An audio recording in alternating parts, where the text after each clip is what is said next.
The second, the psalm, the responsorial psalm is Psalm 90. And I need a volunteer. In every age, O Lord, you have been our refuge. In every age, O Lord, you have been our refuge. You turn man back to dust, saying, Return, O children of men. For 1,000 years in your sight are as yesterday, now that it is past, or as a watch of the night. In every age, O Lord, you have been our refuge. You make an end of them in their sleep. The next morning they are like changing grass, which at dawn springs up anew, but by evening wilts and fades. In every age, O Lord, you have been our refuge. Teach us to number our days aright, that we may gain wisdom of heart. Return, O Lord, how long? Have pity on your servants. In every age, O Lord, you have been our refuge. Fill us at daybreak with your kindness, that we may shout for joy and gladness all our days. And may the gracious care of the Lord our God be ours. Prosper the works of our hands for us. Prosper the works of our hands. In every age, O Lord, you have been our refuge. So this psalm is a psalm of Moses. It's a prayer of Moses. And I think about this. He was speaking, he had the 40 years in the wilderness wandering around. And I'm sure he would have seen hundreds of thousands of people die, during that time period, because pretty much they all died before they went to the promised land, except for 2 people. Who was that? Yep, very good. And Caleb. And Joshua. Yep, and so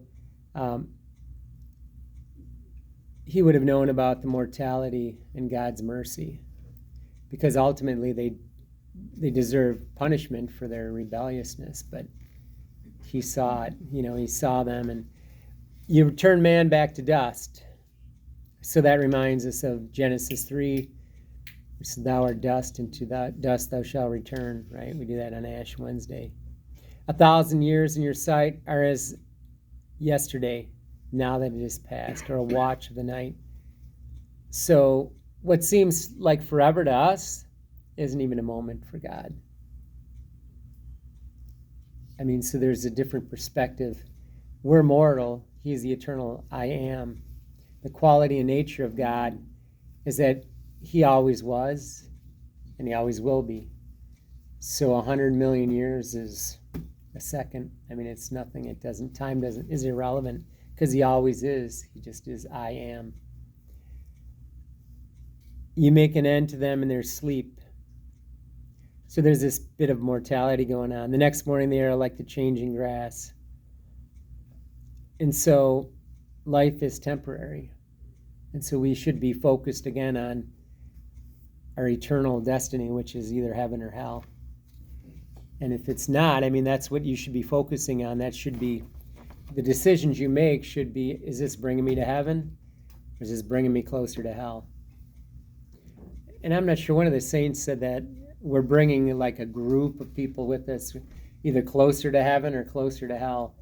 And so the decisions and actions we do in our life will determine our eternal destiny.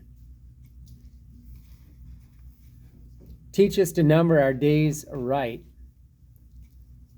So, teach us to number our days, that we may gain wisdom of heart. So how are we spending our days? That's kind of a good question. Now it used to be 8 hours a day people would spend watching TV, but now it's probably 10 hours a day on social media, scrolling their phone or whatever. It's typically, so how are we numbering our days? The time God gave us is a gift, and how are we doing with it? And it's so easy to get lost in, doing whatever, but we should think about that too. I'm trying to learn about the prayers. That's good. Yeah, here's where you're spending your days good on your couch. Yeah, that's what I do on the couch. Read my That's all prayer right. book. That's wonderful. That's a good use of your time. And I think that's important because, and people have different times. I mean, it was a gift. When you came, in just the last few years, you're getting closer and closer to God, right? Yeah. And that's a gift. God's pouring his graces upon you. And sometimes it may not be a coincidence that you're getting older too, right? I mean, you're in your mid 80s, so this is a good time to have more and more graces and get closer to God because the days, yeah, I mean, you don't, and that's just the way it is. So we don't know what God's plan is for any of us. And so, like St. Teresa of Lisieux, she was what, 24 when she went? And so she reached the heights of holiness in just a very short life. And so it's not really how long our life is, it's how we respond to God's grace during that time. And God can act very quickly, and he knows, he knew she was only going to live to 24, and she took those graces, and she's a great doctor of the church now, right? She did a lot in a little bit of time that she had. And just like soon to be St. Carlos Acutis, I mean, he has the same, did I say that right? Yeah. And but I mean, he was 15, right? So He couldn't have did that much. But he did. He did? Oh, he's the saint of the internet where he researched all the Eucharistic miracles and posted it on the internet. And he also brought his parents back to the church. Father talked about him. right, I mean, Yeah, you want I to be know. holy in everyday life, and I think that's a good example because we can be saints. I mean, that's God's calling each and every one of us to be a light to other people. We're to lead other people to Christ, and and sometimes it's not so much what we say, but how we do the things we do and what we are, because people see that. And so I think that's why it's so important to have these saints that it's attainable for all of us. It's not, that person's like a superstar of holiness. I mean, they're regular people that are attaining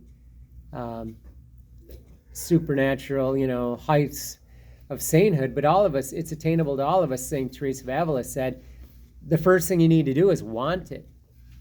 She said people don't reach that degree of sanctity because they don't want it. And so we have to desire it. What are we desiring? I guess that's the first question. What do you desire? Do you desire holiness, or do you desire the things of the world? And so that's what you got to look at. And that's a question each of us should be asking.